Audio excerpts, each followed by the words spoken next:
Hey, ladies and gentlemen, this is Carmine Sabia for Explain America. And you know, there used to be lows that people would not stoop to. There used to be lines that would not be crossed, but those days are over. Those days are over. The Democrats have gone so low, you can't even see them anymore. Before we get started, please make sure you like, comment, share, and subscribe.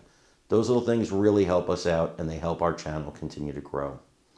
You would think the wife of the Vice President of the United States, Vance, who is quiet, she doesn't bother anybody, you would think she'd be off limits. I mean, she is a woman of color. I thought Democrats revered women of color. What happened?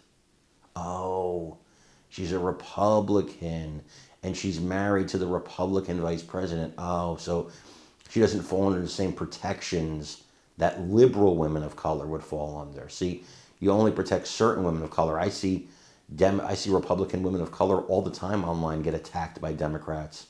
So the rules don't apply across the board, I guess. Jen Psaki, the former Biden press secretary, was on her MSNBC show, and she viciously attacked Vance, saying blink if you're okay, or if you need help, to insinuate that somehow she was a battered wife, a battered woman, because she's married to Vice President J.D. Vance. It was disgusting. It was appalling. And that kind of talk, that kind of rhetoric is dangerous. Now, J.D. Vance, I think, responded to it in the best way possible as he was coming home from his trip to Israel. I want you to listen to what he said here. Let me know what you think in the comments.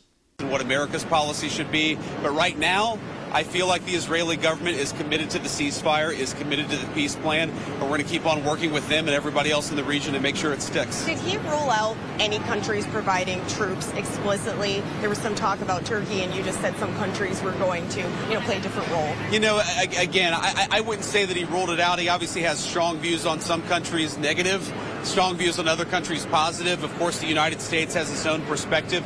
We're going to work with everybody in the region to make sure that peace sticks. There's going to be some give and take there. There's going to be some disagreement between various countries, but we think that we have the beginnings, still early, but we have the beginnings of an international security force that can make the peace stick. I'll take one more question. While you were here in Israel, former White House Press Secretary Jen Psaki made some comments suggesting that your wife, the Second Lady, needed to be saved from you. How do you feel about comments like that being made while you're here with the Second Lady? Oh, I think it's disgraceful, but of course the Second Lady can speak for herself, and I'm very lucky to have a wonderful wife, and I know, or at least I hope that my wife feels the same about me, but we are very lucky to have this journey, or I should say I'm very lucky to go on this journey with a very loving wife. We're going to keep on serving the country together.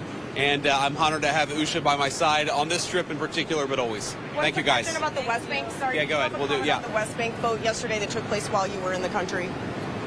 Oh yeah, that was weird. That was weird. I was sort of confused by that. Now I actually asked somebody about it, and they told me that it was a symbolic vote, some symbolic vote to recognize, or a symbolic vote to annex the West Bank. I mean, what I would say to that is when I asked about it, somebody told me that it was a political stunt, that